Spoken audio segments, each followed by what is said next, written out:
everyone, welcome back to my channel for a brand new Mystery with Molly. If you are new around here, if you have never seen my face on your screen before, then hi, my name is Molly and I post true crime videos like this every single week. So if you think that that is something that you might want to stick around for, then please do subscribe and don't forget to switch on the little notification bell right next to the subscribe button so that YouTube will let you know whenever I post a new video. This week we are going to be talking about a solved case from Cardiff in Wales, a case that became known in the media as the body in the carpet case or the case of Little Miss Nobody. In the late 1980s, the skeletal remains of a young woman were discovered buried in a shallow grave. It was clear that she had been the victim of foul play, and so a murder investigation was launched by the police. However, this was a case that was going to be extremely difficult for the police to solve, because not only were they tasked with catching the killer, but they also had to try and determine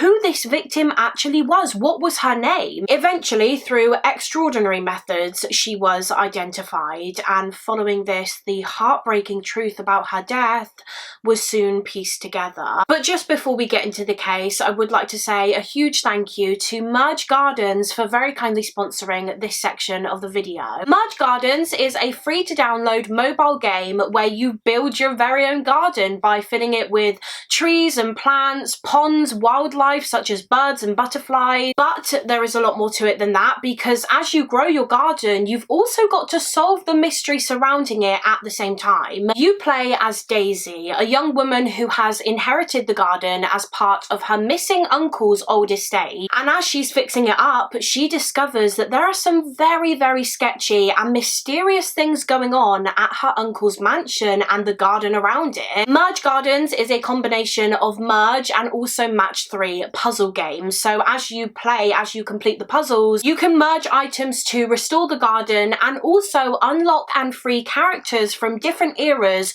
who have been trapped in topiary form. You'll also be able to unlock beautiful garden decorations and additional adorable wildlife creatures as you progress through the game. One of my favourite parts about the game is the mystery element, which I'm sure is no surprise to you guys. I love uncovering more secrets and unravelling the mystery as I go. It almost feels like I'm playing detective because I'm trying to piece it all together and find out more about the characters. I love being able to develop and design my own garden, and I also just love the Match 3 puzzle games. They are so fun to play and also really relaxing. They can get quite challenging as you complete more levels, don't get me wrong, but they don't require too much brain power, so I love playing it whilst I'm just taking a 5-minute break from work or in the evening when I'm trying to wind down. Merge Gardens has quickly become one of my favourite mobile games, so if you would like to check it out for yourself, then you can download the game for free via the link in the description box, or you can scan the QR code that is on the screen right now. Again, a massive thank you to Merge Gardens for sponsoring this video and supporting the channel. Thank you to you guys for always supporting the sponsors on this channel. And now let's just get into the case. Just before we continue, please listen carefully to the following. This video is about the murder of a teenage girl, and it involves heavy themes such as violence towards women, paedophilia, rape, sexual assault, and child abuse and neglect. Viewer discretion is advised. So for this week's case, we are going back to late 1989 in an area called Riverside, which is located in the city of Cardiff in Wales. It was the 7th of December 1989 when a couple of construction workers were carrying out a job in the garden of a house located on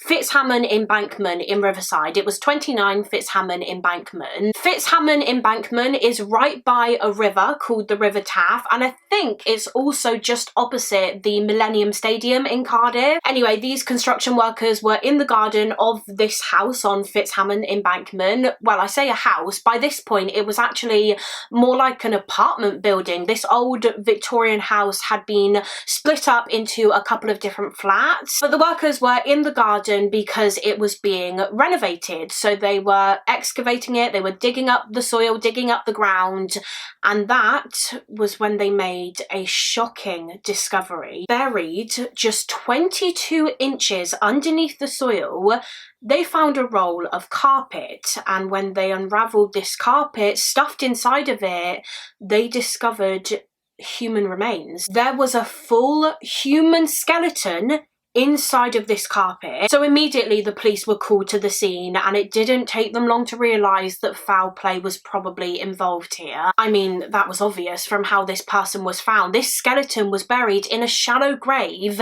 in a back garden. Clearly someone was intending for this person to never be found, but also when they took a closer look at this skeleton, it was clear that this person had not had an easy end. This was no natural death. They had probably been murdered. There was a plastic bag around the skull. It had been secured around their head, and also their hands were tied behind their back with flex cord. They had been restrained at the time of their death, and then after they were dead, they were wrapped up, rolled up in this carpet. The carpet was then secured with some more flex cord, and following this, it was buried in a shallow grave. So after the discovery of this body, a murder inquiry was launched by the police, and instantly their top priority was to actually identify this person, find out who they were, because then hopefully from there they can start to build a better picture of their life and who might have wanted to do this to them, who their killer might be. However, as you might expect, the identifying process in this case was not going to be an easy task, far from it, because of the fact that all they had was a skeleton. This body was severely decomposed. This victim had clearly been dead for years, so they didn't have much at all to go on. But the very first thing they did was the detectives called in a pathologist to try and find out the basics about this person. You know, what sex they were, how old they were, their height, etc, etc. And after examining the bones, the pathologist concluded that the skeleton was that of a female, a young female. They estimated that she was probably aged somewhere between like 14 and 17, so she was a teenager. She was a child when she was killed. And this age estimate was confirmed by an odontologist, a person who studies teeth. The odontologist's name was Dr. Whitaker, and from the stages of growth of this girl's teeth, he was able to also confirm that she was a teenager. He actually narrowed down the age range a little bit more and estimated that she was probably around 15 and a half to 16 when she died. The odontologist was also able to give an opinion on how the victim may have actually died, how she was killed, because you see, Dr. Whitaker noticed that there was blood within some of the victim's teeth, and this is what's known as pink teeth. According to an online article, quote, "Pink teeth occur as a result of breakdown of red blood cells in the pulp chamber of the tooth and diffusion of hemoglobin and other serum proteins into the dentin via the dentinal tubules." And apparently pink teeth is something that is often seen in victims of strangulation. It's not just seen in strangulation, it is something that can happen in other circumstances when someone is dying, but it can often occur when someone has suffered a violent death, often strangulation. So because the victim in this case had evidence of pink teeth, it was theorized that perhaps they had been strangled. That was their cause of death. So now that they knew the victim's sex and they knew her probable age and likely cause of death, next up was trying to establish when she had actually died. How long had she been dead and her body buried in that back garden? And as part of this line of inquiry, the detectives turned to her clothing. This girl was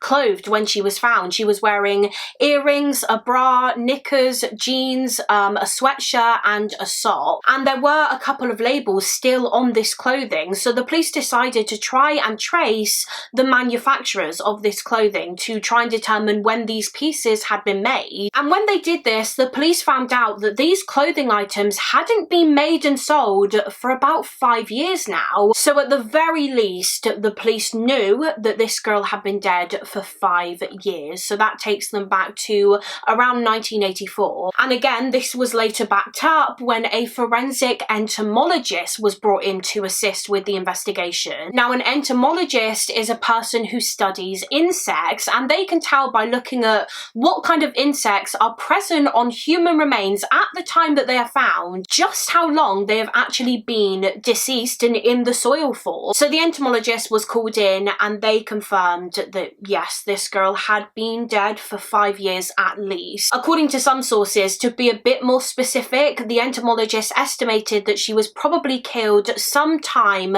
between 1981 and 1984. And it was also determined that she wasn't buried straight away as soon as she was killed. It was a couple of days after her death when the perpetrator actually put her body in the ground in the garden. So more and more the police are uncovering information about this victim and how long she had been dead, but they still didn't have her name. So they started looking into various missing persons reports from Cardiff from years back, missing reports of young girls trying to establish whether any of them could have been this victim. However, they had no luck. They couldn't match up any of the details of this case with any missing girls. They just couldn't find a link between any of them, which quite honestly baffled the police, because it was looking likely that perhaps this girl, whoever she was, she'd never even been reported as missing. No one had filed a missing persons report. Had no one noticed that she had been gone all this time? How does that happen? How does a teenage girl, a child, disappear and no one realises? So because of this fact, and because obviously they still didn't know her name, tragically for the time being, she kind of became known as the Little Miss Nobody, Jane Doe. That was the name that she was dubbed by the media, which is awful. It's an awful name to be given. Now, in addition to everything else that the team were doing to identify this woman, you know, all the forensic work and science stuff, they also began looking into the previous tenants of the flats from the building in Fitzhammon Embankment, 29 Fitzhammon Embankment, where the body was obviously recovered in the garden. Specifically, of course, they were going through the records of who lived there in the time frame that the police had been given, around like the early 1980s, when it's believed that this girl was killed, because whoever killed her had to have had some kind of connection to the garden. She wasn't buried in a public place, she was buried in a private garden. So who knows, maybe her murderer was someone who previously lived in one of the flats. One flat in particular that the police were very interested in was the basement flat of the building, because the person living in the bottom flat would obviously have the easiest access to the garden. But also the actual grave itself was apparently only about 6 feet away from the rear door to the basement flat. It was right outside the door. So the police got the records of all of the tenants of the flat, and they began tracking each of them down one by one and speaking to them. And interestingly, when they spoke to one of the tenants, a woman who lived in the flat for apparently about a year between 1980 to 1981, she told them that she actually recognised the carpet that the girl's body had been wrapped in. The police took a picture of the carpet after she was found and they were showing it to these tenants, and this woman said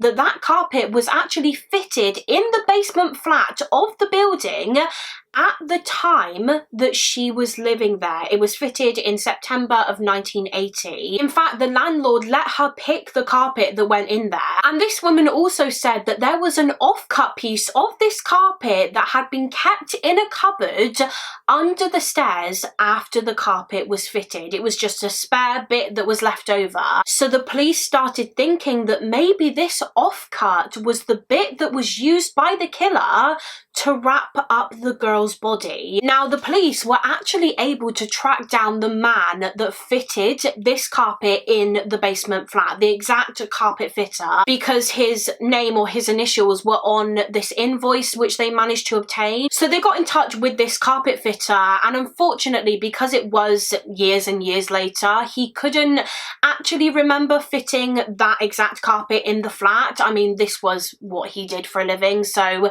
he's not going to remember every single job that he's ever done, especially when this one was so long ago. But the police knew that he was the one who fitted it because they had the record of it. And so what they decided to do was ask the carpet fitter if he could basically do like a reconstruction. They took the dimensions of the basement flat and they marked out the dimensions on the floor of a garage using some chalk, and then they gave the carpet fitter another carpet which was the exact same size as the one that was ordered back in September of 1980 for the flat, and they asked him to fit it. They were intrigued to see how much would be left. Would it be a similar amount to the offcut that the girl's body was wrapped in? So the carpet fitter got to work. He started cutting it up and making the carpet fit the dimensions, and when he was done, the off-cut piece that he had left measured about 6 foot by 5 foot, and it turns out that the off-cut piece that the girl had been wrapped in measured by 6'2" by 4'8". So they were basically the exact same size. There was just a tiny difference between them. So this was enough for the police to be pretty certain that the off-cut piece that the woman said used to be kept in the cupboard under the stairs was the carpet that the killer put the girl's body in before burying her in the garden. So detectives carried on looking through the records of previous tenants, and they were able to identify who lived in the flat after this woman moved out. As I said, she moved out in 1981, I think early 1981, and the person who moved in after her was a man named Alan Charlton. According to one source, he moved in the flat in June of 1981, and he was a tenant for only about 8 months or so. He moved out in February of the following year. Now, Alan Charlton quickly became someone of interest to the police in this case, because when they looked more into him, into his background, they discovered that he was not a good guy. He was already known to the police because he had had brushes with the law in the past. I believe by this point, by 1989, he was around his late 20s. He worked as a bouncer at a nightclub in Cardiff, although he was originally from Bridgewater in Somerset, and he was said to have had an interest in young girls, teenage girls who were a lot younger than him. Apparently he would often host parties and he would invite a lot of young girls to the parties, underage girls who obviously couldn't drink or anything. And he was also just known for being a very violent man. He had a short temper, he could be very aggressive. He'd been arrested on a number of occasions. He was known to quite a few police officers and police forces. They knew that he was bad news. He had been in and out of prison for different things, and he had been accused of rape on many occasions. So like I said, definitely someone of interest to the police when it came to this case. This was a man who was violent. He had been accused of sexual assault. He was said to have an interest in younger girls, and he literally lived in the basement flat of the building where the girl's body was found in the garden. Of course, he was going to be a #1 suspect to the police, and I believe after they traced Alan Charlton, he was interviewed, he was questioned about the body that had been found. However, he denied any knowledge of it. He said that he had no involvement in the girl's death and that he didn't even know who the girl was. And despite their suspicions of him at this moment in time, the police couldn't arrest Alan Charlton for anything. There was no solid evidence to prove that he was responsible for this crime. Nothing concrete to link him to it. I mean, the detectives still did not know this girl's name, so they didn't even know if she had a connection to Alan Charlton of some kind. So he was still on the police's radar, but realistically they would have to work out the identity of the victim before they can work out whether he was guilty of anything in this case. So the work to find out this girl's name continued, and another thing that the police decided to do to possibly help with this was turn to Professor Richard Neve. Now, Richard Neve worked for the University of Manchester, and he was a forensic artist. He was actually pioneering new techniques in forensic facial reconstruction. Richard was able to take a skull, and using measurements taken from the skull, he was able to reconstruct what this person may have looked like when they were alive, and obviously before their body decomposed. He had techniques to be able to recreate the bone structure of their face and work out what kind of facial features they had. In fact, before his involvement with this case in the mid-1970s, he had actually reconstructed the remains of the skull of an Egyptian mummy 1770, as part of a project with the Manchester Museum, I think. He was able to reassemble her skull and make a facial reconstruction to show what she probably would have looked like all those years and years and years ago. And when the detectives in Cardiff working on this case heard about Richard's work, they wondered if maybe his skills might be useful in this investigation because, as we know, all they really had was a skeleton of their victim. So they thought that maybe if they could get Richard Neve to create a facial reconstruction of the victim based on her skull, and then they released images of this reconstruction to the public, perhaps someone out there would recognize her and they would come forward with her name. So they got in touch with Richard. He agreed to help with the investigation, and so a detective travelled to Manchester with the victim's skull, and Richard got to work. He used modelling clay to make a reconstruction, and after about 5 days he was finished. And this picture on screen is what he came up with. This is what Richard believed the girl would have looked like when she was alive based on her skull. It's so interesting how these kinds of things are done. I actually came across a video clip of Richard explaining the whole process of doing something like this, and it is so fascinating. If I can insert that clip, if it's not copyrighted, I'll play it for you now. Using models, Richard Neve explains how the victim's face was recreated. The first thing to do is, of course, to prepare the skull so that the face can be built on it. Next stage is to take the plaster skull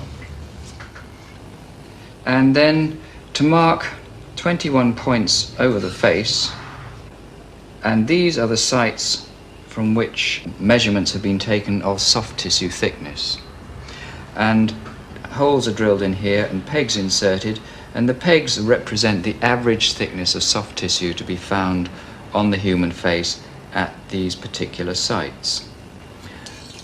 So that means that when the face is built over the skull, it is not just a matter of imagination, it is done quite deliberately. Now, the police were sceptical initially when they first saw a picture of the clay model. They did have their doubts and their worries that it may not have been that accurate to the victim's appearance. I guess because this was such a new thing back then. This was the late 80s, remember? I mean, today we see loads of clay models and facial reconstructions being made of, obviously, Jane and John Doe's. But back then, this kind of skill and technique hadn't really been seen before, so the detectives were nervous about releasing this image, I think. But they released it anyway. They released an image of the clay model to the public and the media, and it went nationwide. It was all over the news and newspapers, particularly in Wales, obviously, because that's where this case took place. And it was also featured on an episode of Crime Watch as part of a public appeal. And as a result of this, countless calls started to come in to the police of people saying, I think the victim might be this girl, or it could be this girl, etc, etc. But there were 2 calls that came in just 2 days after the facial reconstruction image was released that really piqued the police's interest. 2 social workers actually phoned in separately, one of which I think worked at a care home in the town of Pontypridd in Wales, and they both said that they believed the facial reconstruction looked like a young girl named Karen Price, who had not been seen or heard from in years by this point. So the police decided to follow up on this lead. They wanted to try and find out if their victim really was Karen. So they obtained Karen's dental records and got the odontologist to compare her teeth to the teeth of the victim, the teeth from the skull, and they were a match. The teeth matched up perfectly. In addition to that, they also managed to track down Karen's biological parents. She didn't actually live with them. She used to live in a care home, hence why social workers thought that they may have recognised the reconstruction as being her. But the police tracked down Karen's biological parents. They took DNA samples from both of them, and their DNA was compared to DNA taken from the skeleton. Her parents were actually also shown the image of the facial reconstruction of the victim, and they said that they believed it did look like their daughter. It resembled Karen, and it was. Their DNA was a match, confirming that the victim found buried in that back garden was, in fact, Karen Price. After more than a month, after about 40 days actually to be exact, the police had finally given this girl her name back. So let's talk a little bit more about Karen, about her life, and about when she actually disappeared. So Karen Price was 15 years old at the time that she vanished. She was born on the 24th of September 1965. I read on one or two sources that her mother was called Anita, but I couldn't find the name of her father anywhere. There isn't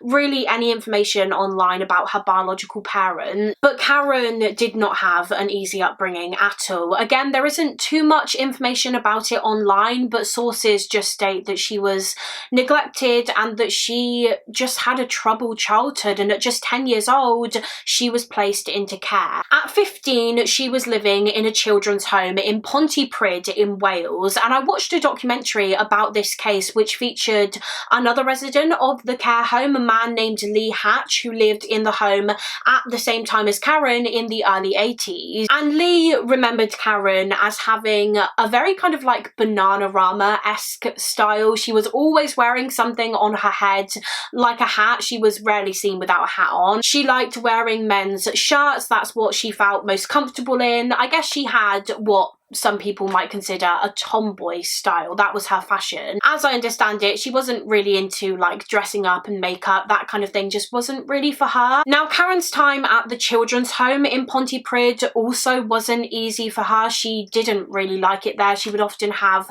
arguments with the staff, and so she would actually run away a lot. She would sneak out of the home and just run away for a while, which, to be honest, wasn't that unusual. A lot of the other kids did it too. Karen wasn't the only one. And every single time she did it, Karen would eventually return. She would be away for a short while and then she would go back to the home. However, it was a different story in July of 1981, because that was when Karen disappeared. She was last seen alive on the 2nd of July 1981. She had previously left the children's home once again after having another argument with staff, and when she walked out of the home, I believe she was actually seen getting into the back of a car that was parked nearby. This car was being driven by a man. She got into the car drove away, and Karen never returned to the home again after that. In early July of 1981, she completely vanished, and it wasn't until more than 8 years later, in December of 1989, when she was actually found. But as we know, she was found dead. The only thing left of her was her skeleton. Her remains were discovered in the back garden of 29 Fitzhamon Embankment in Cardiff, and according to sources, Karen was never reported as missing. No one filed a missing persons report to the police for her. Well, different sources seem to suggest different things about this part. Some say that she was never reported as missing, whereas others say that there was a, quote, missing persons form in existence. I'm not quite sure what that means, whether it had actually been properly filed, I don't know. But whether one was filed or not, it doesn't appear as though anyone was really actively looking for Karen all those years. The police weren't looking for her school wasn't, the staff at the care home weren't. I get that she would, you know, run away often, but like I said, she would always eventually turn back up. She would come back home eventually. So when she didn't this time, why didn't anyone take action? Why wasn't there a proper investigation into her disappearance? It just makes me so sad that Karen was missing for so many years. And it's like no one knew, no one really realised, no one was looking for her. And it's terrifying to think that had those construction workers not began excavating that back garden, then she may never have been found. Her body would have just lay in the ground in the garden forever. She never would have gotten a proper burial. But thankfully, as we know, she was eventually found, and once the police had confirmed her identity, the investigation into her murder continued. The detectives continued trying to find out who did this to her, who killed Karen and buried her in that back garden. And as you've probably guessed, one of the suspects was still that man, Alan Charlton, the man who lived in the basement flat at the time that Karen disappeared. He lived there in July of 1981. Back then, he would have been about 22 years old, I think. And as we discussed, he was known to be very violent and volatile. He'd been accused of rape on a number of occasions, and he was interested in younger girls, teenage girls like Karen. Because of all of this, he was a suspect, a top suspect in the investigation. The police theorised that perhaps Karen was picked up by him on the day that she ran away from the children's home that final time. She got into the back of his car and he later did something to her. He killed her. But they still had to prove it. Before they could arrest and charge Alan with the crime, they had to find evidence, solid evidence, to prove that he was actually involved. And it was after this case was featured on Crime Watch a second time when the police had the breakthrough that they had been waiting for. Obviously, the first time the case was on Crime Watch was before Karen had been identified. The police were asking people to take a look at the clay model that Professor Richard Neve had created and think about whether they knew anyone that resembled this reconstruction. And as we know, that was when 2 social workers got in touch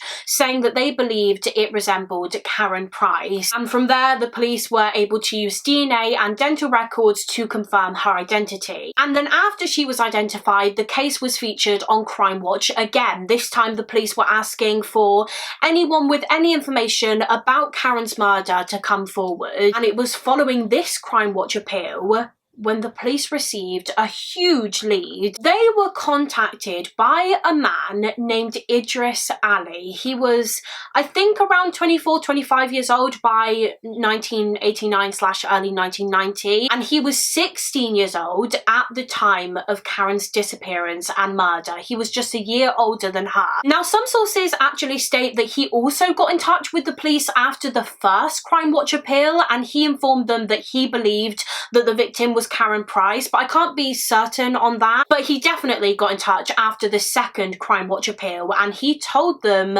that he actually knew Karen at the time that she went missing, and he was, I guess, an acquaintance of hers. He was friends with the people that she hung out with, and he eventually admitted that he had information about what happened to her. So he was brought in to be interviewed, and he ultimately told the police that he was also an acquaintance of Alan Charlton. In fact, he kind of worked for Charlton in a way. He essentially worked as a pimp for Charlton. Well, Charlton had given him the task of basically finding young girls that he could have come to the parties that he would hold at his basement flat at 29 Fitzhamon Embankment. And at these parties, Charlton would get the young girls to sleep with different men. He was basically managing them as sex workers. He was profiting off of them. And I believe Idris Ali may have found Karen Price, and he introduced her to Alan Charlton, and then she would be invited to his parties at the basement flat where she was just exploited and taken advantage of. And this is exactly where she was on the day that she died. In fact, Idris Ali told the police that he was actually there. He was present when Karen was killed by Alan Charlton. One night in the summer of 1981, not long after Karen ran away from the children's home, Karen was at one of Alan's parties along with another young girl who had basically been supplied to Alan. This other girl was just 13 years old at the time. She was barely even a teenager, and the police were able to identify her and speak to her. Some sources actually state that she herself came forward to the police when she saw Karen's case on the news. She was in her early 20s when she came forward, but because she was only 13 at the time that Karen was killed, her identity has never been revealed. She is just known in this case as D, so that is what I will refer to her as in this video. But anyway, Karen was at this party in Alan Charlton's flat with D. She didn't really know D that well from what I can gather, but at one point whilst they were at the party,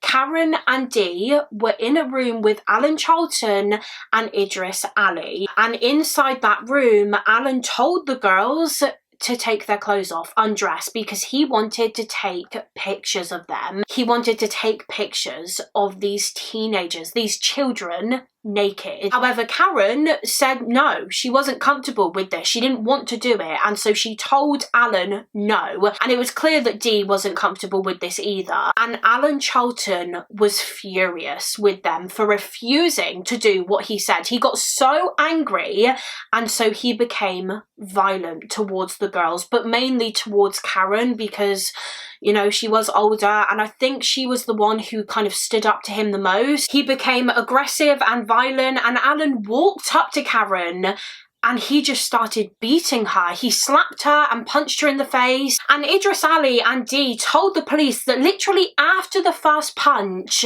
Karen was unconscious. She had been hit so hard that she was knocked out completely. And after she was knocked out, Alan Charlton grabbed some flex cord. He tied her hands behind her back using it so that if she did wake up, she wouldn't be able to get away. He then put her on the bed and he began raping her. It's reported that Idris Ali and Dee tried to stop him. They tried to stop Alan from hurting and assaulting Karen, but he wouldn't listen. And I'm sure that Dee would have been terrified that if she kept trying to stop him, she would be next. He would rape and attack her next. So Alan continued to rape Karen, and some sources state that he also forced Idris Ali to do the same. And then after he was done, Charlton proceeded to strangle Karen to death. After she was dead, Charlton forced Idris Ali to help him put Karen's body in the off-cut piece of carpet from the cupboard under the stairs. He put a plastic bag over her head and then they rolled her up in the carpet. And Ali said that it was a couple of days later when Charlton decided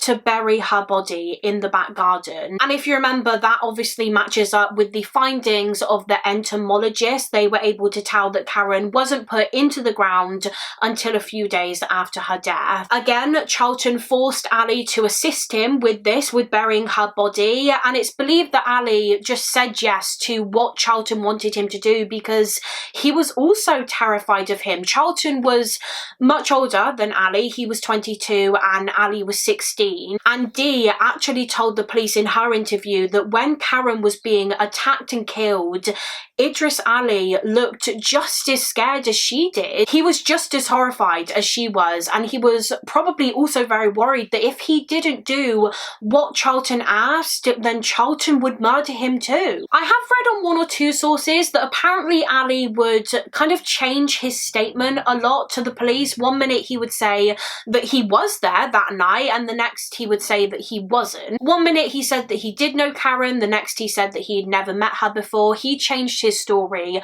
a lot, probably because he was scared of implicating himself. But the account that he gave in which he told the police that he was there that night and he did witness the murder matched up perfectly with Dee's account and also other evidence. So it is believed that the attack and murder happened how I've just described it to you. After Karen's death, Charlton also threatened Dee, and he said that if she ever told anyone about what she witnessed, then he would find her and he would kill her too. He would kill her the same way that he killed Karen. And so Dee did what he said. She didn't tell anyone. She was way too frightened to. It obviously wasn't until years later, after Karen's body was finally found and she was identified, when Idris Ali and Dee told the police everything. So after piecing this whole case together, both Alan Charlton and Idris Ali were arrested and charged with murder. Ali was considered Charlton's accomplice in this, and they went to trial at Cardiff Crown Court in early 1991. Dee was obviously a key witness during the trial. She described to the jury the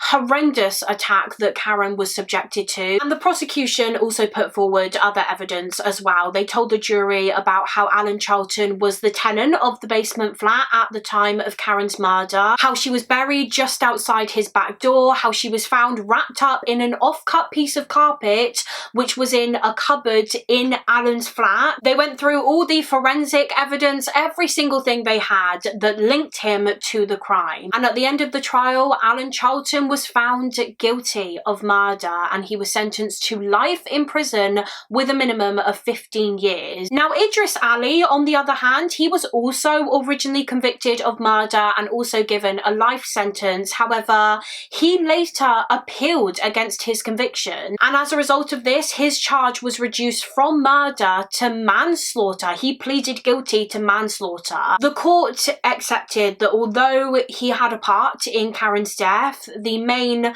culprit, I guess, was Alan Charlton. He was the one who beat and assaulted and strangled Karen. From what I can gather, it is believed that anything Idris Ali did, he was forced to do by Charlton. So Idris Ali's charge was ultimately reduced to manslaughter, and he was apparently released from prison in 1994. Although according to sources, he has been in and out of prison ever since for charges such as assault. He was charged with an offence relating to a prison riot that he was apparently involved in. Alan Charlton also tried to appeal against his conviction, but his appeal was rejected and he was to stay behind bars for life. But then in 2014, the Criminal Cases Review Commission, who are responsible for investigating potential miscarriages of justice, they referred Alan Charlton's case, his conviction, to the Court of Appeal, basically by claiming that the police involved with the Karen Price murder inquiry may have been corrupt and that there may have been some police misconduct going on when they were trying to build their case against Charlton. As I understand it, this all stemmed from two other separate murder inquiries from Cardiff where South Wales police were accused of misconduct in their investigations into the murders of Lynette White and Philip Saunders, where several men were wrongfully convicted. South Wales police in general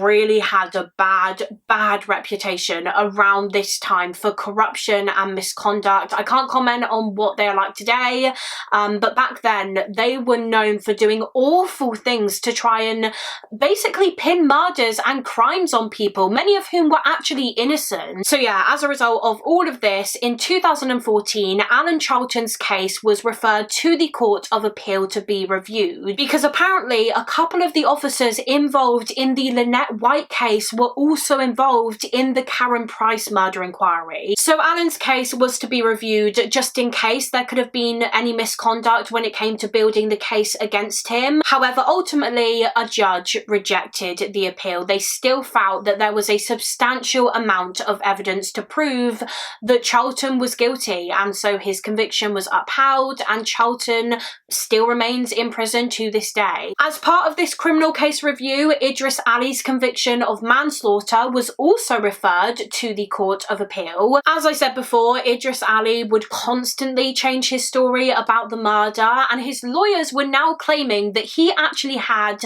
nothing to do with Karen's death and that the officers involved in the case had taken advantage of him. They'd taken advantage of his disability. Apparently he had a, quote, significant intellectual impairment. I think they were basically trying to suggest that the officers had persuaded Ali to confess his part, even though the lawyers alleged that his part was actually non-existent. He didn't have a part in the crime, but ultimately his conviction was upheld also. His conviction of manslaughter remained. And that is it for this case. That concludes the case of 15-year-old Karen Price. A really, really heartbreaking case in so many ways. It's horrendous to think about what Karen went through that night. The terror that she must have experienced in her final moments is unimaginable. And if that wasn't heartbreaking enough, the fact that she was also missing for so many years and no one knew what had happened to her. She wasn't really being looked for. A really, really sad case, and I just hope to God that Alan Charlton is kept locked up for the rest of his life. But yeah, that is it for this video. As always, please do let me know your thoughts and opinions